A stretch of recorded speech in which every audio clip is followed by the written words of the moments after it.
Populer di panggung selebriti, Roy Kiyoshi juga memiliki kemampuan supranatural yang tidak sembarangan.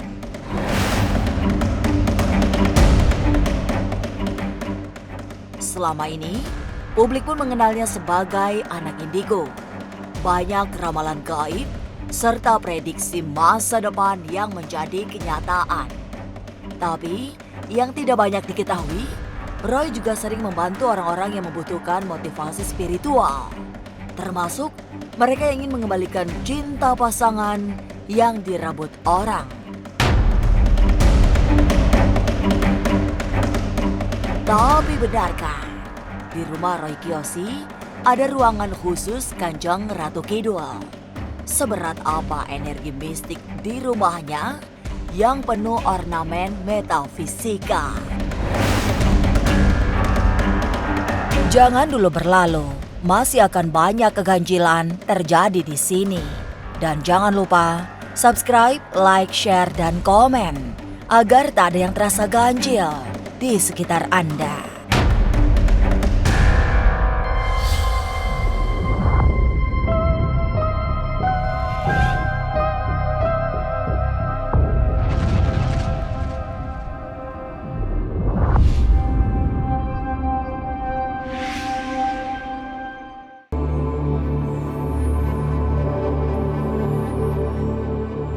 Datang ke rumah Roy Kiyoshi, bersiaplah untuk diajak menjelajah ke dimensi tak kasat mata.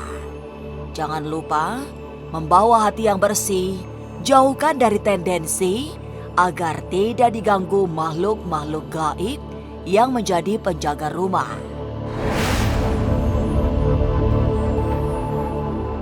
Hai pemirsa Ganjil Misteri, hari ini kita akan kulik-kulik ruangan yang mungkin tidak pernah aku ungkap sebelumnya.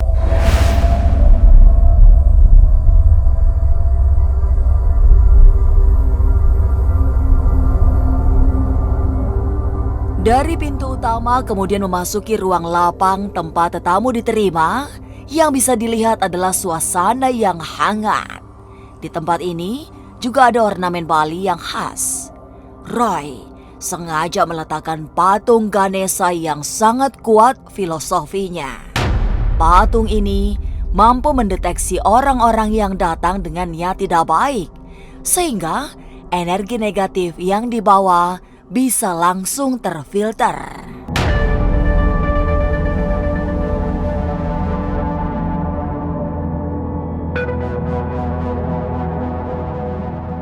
Meninggalkan ruangan depan tempat para tetamu diterima tuan rumah, kemudian naik tangga ada ruangan kosong yang berhawa metafisika. Bahkan, Roy Kiyoshi pun selalu merasakan sesak nafas jika melintasi area ini. Tapi memang banyak energi gaib yang memancar dari sudut tersebut. Dulu, para pekerjanya juga sering menemukan hal-hal aneh, termasuk melihat sosok perempuan cantik berambut panjang yang mewujud kemudian hilang misterius. Saat membeli rumah bagian belakang pun, Roy sempat mendapat mimpi yang ganjil. Rumahnya unik emang, jadi emang konsepnya begitu, jadi dua rumah jadi satu. Nah, ada cerita misteri nih, aku mau cerita bentar ya. Jadi sebelum punya rumah yang ini, yang belakang ini, aku tuh dimimpin sama pocong. Jadi sosok makhluk astral gitu. Jadi ada satu makhluk astral datang mimpi ke aku. Dia ngucapin kayak selamat atau kayak perkenalan gitu loh di itunya. Jadi di dalam mimpi. Gak lama setelah itu, aku dapat rumah yang bagian sini.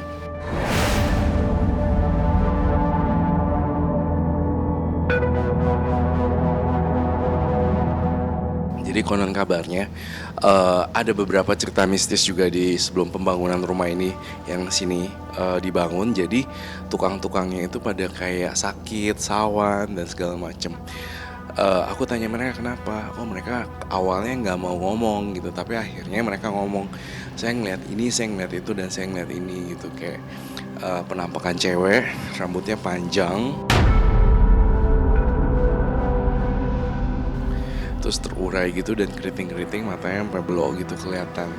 Tapi memang kalau aku rasain dari ruangan yang ini agak beda sih. Auranya tuh kayak udaranya juga agak sesak di aku gitu, agak iya kan?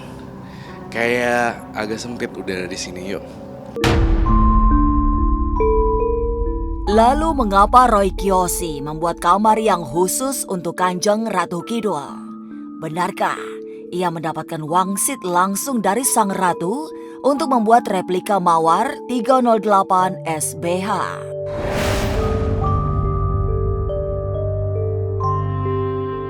Jangan dulu berlalu, masih akan banyak keganjilan terjadi di sini. Dan jangan lupa subscribe, like, share, dan komen agar tak ada yang terasa ganjil di sekitar Anda.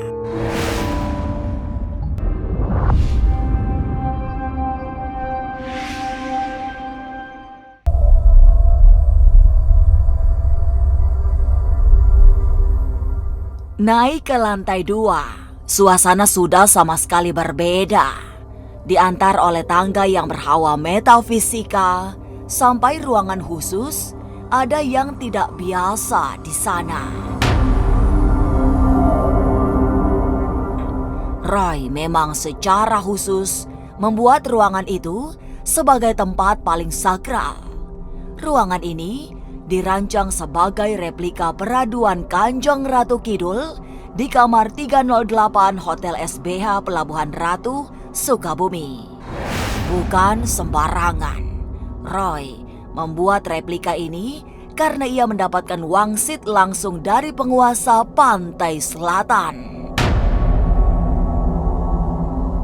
Ini kan ruangan sebenarnya nggak dirancang untuk umum ya, bukan untuk publik lihat gitu kan. Ada salah satu media yang aku nggak bisa sebut siapa dan apa, dia datang dengan kayak attitude-nya kayak agak skeptis gitu. Nah, dia ada masalah loh. Jadi aku waktu itu entah kenapa memory cardnya atau kameranya yang bermasalah, aku juga gak ngerti. Jadi itu kayak semacam warning kali ya, kalau berada di ruangan ini harus lebih appreciate atau lebih kayak, oh ya ini memang ruangan agak-agak serem ya gitu. Jangan kayak kayak gitu. Yuk masuk yuk. Konsep ruangan ini sengaja didesain khusus dengan warna hijau seperti kesukaan warna Ibu Ratu. Proses pencarian ini pun wallpaper waktu itu tuh susah banget ya. Aku sama mama tuh sampai hunting di mana-mana toko wallpaper nggak ada. Akhirnya kita doa nih sama Ibu Ratu Nyi Roro Kidul dalam hati. Bunda Ratu, kalau misalnya kita diperkenankan ketemu wallpaper yang tepat, tolong kasih lihat, kasih unjuk gitu. Habis kita berdoa itu, percaya nggak percaya ya, tiba-tiba kita nemuin wallpaper yang kita klik gitu. Itu berarti kayak wangsit dari Ibu Ratu. Ternyata Ibu Ratu maunya warna seperti ini gitu. Dan konsep ruangan ini dipenuhi juga dengan lukisan. Ini adalah salah satu artis seniman yang sudah meninggal. Aku request khusus Ibu Ratunya seperti ini dan dia menggambarkan. Ini juga lukisan Ibu Ratu Nyi Roro Kidulnya agak keramat. Ini hadiah dari seseorang di Ina Beach Hotel tuh di Sukabumi ya.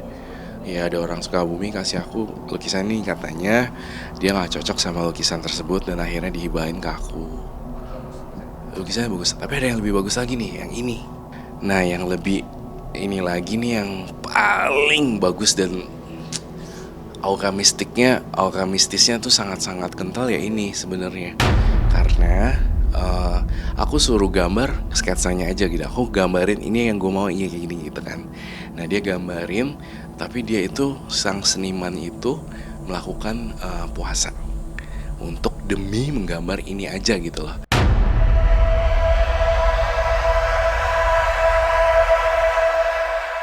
Memiliki rumah yang penuh dengan ornamen mistik, tidak sembarangan orang berani masuk. Malah, mereka yang ingin bekerja sebagai asisten rumah tangga juga sangat terseleksi dengan sendirinya. Selama ini, Roy mengisahkan setiap ada orang yang mau bekerja selalu tidak betah jika memiliki niat tidak baik. Umumnya hanya bertahan 1 pekan, setelah itu memilih keluar. Jadi gini loh, ada cerita juga di kehidupan aku dan di rumahku. Jadi asisten rumah tangga tuh hampir semua ngeluh dan takut gitu karena berada uh, di rumah ini gitu. Ada bilik-biliknya, ada ruangan boneka, ada Ibu Ratu Nyiroro Kidul. Jadi mereka itu nggak ada yang betah jadi asisten rumah tangga aku. Memang bertahan seminggu 2 minggu keluar. Mereka tuh kayak ada yang dimimpiin, ada yang dibisikin, ada yang dikasih lihat penampakan gitu, walaupun gak selalu di ruangan ini ya. Jadi kayak di ruangan boneka juga ada penampakan gitu, sekelebat halus gitu ada. Ataupun kayak misalnya asisten itu rumah tangga itu nggak baik gitu, dikerjain gitu sama penunggu rumah di sini. Itu emang menyebabkan ya udahlah nggak usah cari asisten rumah tangga lagi, sekarang kita pakai yang ada aja deh, yang cuci gosok ya udah nggak masalah kan. Itu udah 20 tahun dan udah sama aku udah sayang banget. Nah yang disayang asisten rumah tangga tetap nggak bisa di sini, nggak tahu kenapa juga. Ada yang kakinya bengkak tiba-tiba. Mereka tuh jadi kayak aduh bu, saya nggak kuat nih kerja di sini, kayaknya saya nggak tenang gitu. Aku selalu bertanya sama diri aku sendiri, sama teman-teman aku yang nggak kelihatan, kenapa sih selalu kayak begini kejadiannya? Mereka cuma bilang gini, ini orang nggak tulus nih, ini orang mau nyolong nih. Jadi hal-hal yang kayak gitu mereka kayak nge-cut sendiri gitu. Even kayak mbaknya itu mungkin nggak jujur dikit aja, udah dikasih kayak gambaran seperti itu. Makanya kenapa aku jadi ngerti, kalau orang baik bertahan. Kayak yang cuci gosok itu sampai 20 tahun sama aku tuh kan baik tuh, gak ada masalah, gak pernah nyolong dan segala macam. Yang asisten rumah tangga yang nginep malah gak ada yang betah karena mereka punya motif tersendiri. Iya, banyak yang nggak betah sih sering keluar kan ya, katanya sih pada takut mungkin ya. Kalau aku sih udah biasa sih. Aku sih pernah lihat, cuma kan selagi nggak mengganggu sih nggak apa-apa menurut aku.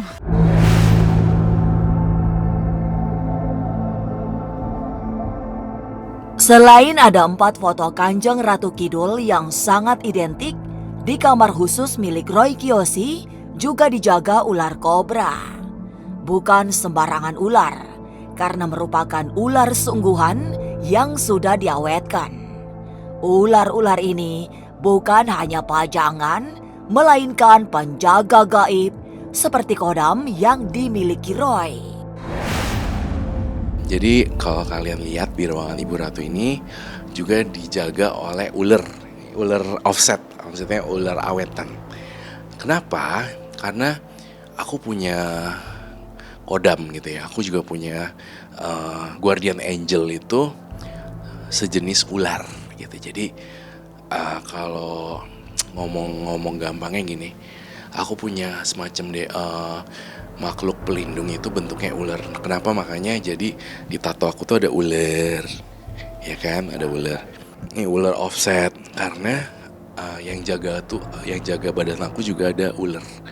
Gitu. Itu kenapa makanya salah satu alasan ruangan Ibu Ratu ini banyak ornamen ular.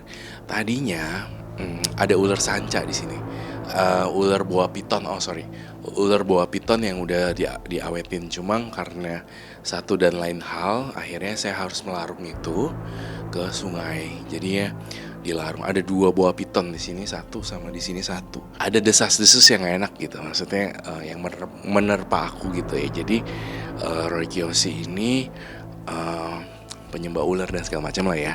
Ya udah akhirnya demi meminimalisir suara-suara sengau yang kayak begitu, aku rela lah kalau enggak buah pitonnya aku larung ke laut gitu. Jadi ya udah. Tapi yang di sini sisa kobra aja sih sebenarnya. Kobra semua, dan itu ular-ular asli yang dikeringin.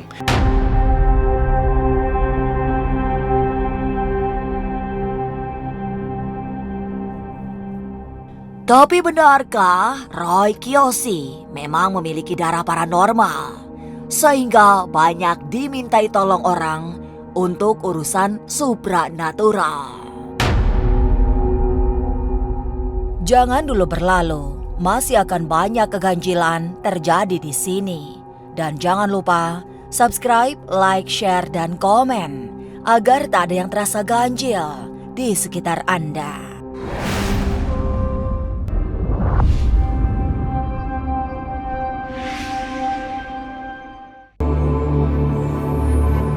Masih di ruangan Kanjeng Ratu Kidul, diletakkan panggung sesaji tempat Roy Kiyoshi melakukan ritual-ritual doa-doa. Biasanya, di altar inilah ia berkomunikasi dengan penguasa pantai selatan itu. Jika memang sedang ada orang yang meminta bantuan untuk sebuah keperluan. Saat tim ganjil misteri datang, Roy sedang meritualkan pasangan yang berpisah sehingga ada sesaji lengkap untuk menyatukan cinta mereka kembali. Di sini ada pisang, ada tempat dupa seperti biasa.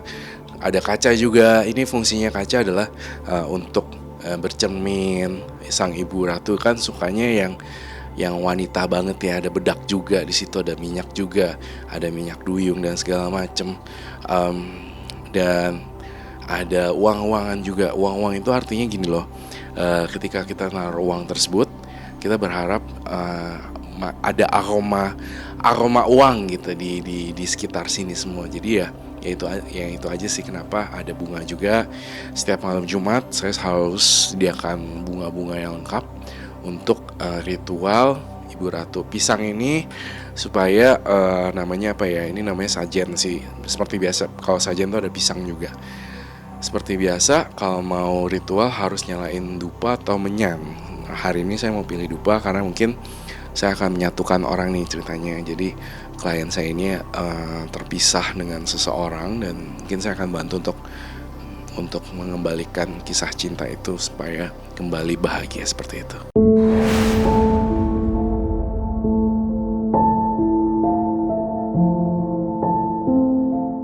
Ritual menyatukan dua cinta yang terputus memang biasa dilakukan oleh mereka yang memiliki kelebihan supranatural. Dan Roy bukan sekali ini saja diminta bantuan untuk mengembalikan cinta yang terpisah. Biasanya ada beberapa benda yang harus disediakan untuk melakukan ritual selain sesaji komplit yang memang menjadi media sekaligus perantara jalannya penyatuan dua hati yang saling bertaut, tapi terpisahkan oleh sesuatu. Biasa aku butuh rambut mereka, foto, tanggal lahir, rumah alamatnya di mana. Ini targetnya kita ya, target kita aku bocorin.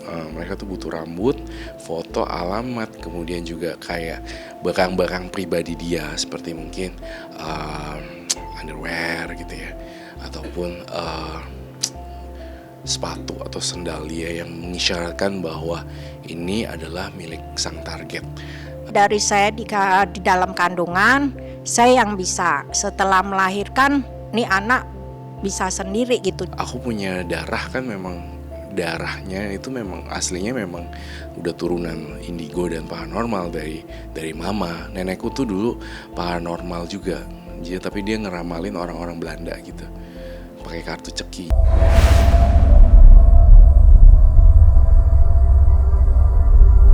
Datang ke rumah Roy Kiyoshi memang ada yang tidak biasa. Benda-benda mistik seperti menjadi pemandangan utama nyaris seisi rumah.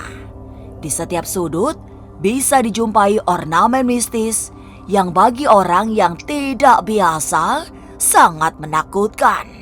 Termasuk kamar Kanjeng Ratu Kidul yang merupakan replika kamar 308 SBH Pelabuhan Ratu, Sukabumi. Inilah ganjil yang akan menguak berbagai misteri di alam nyata dan tak kasat mata.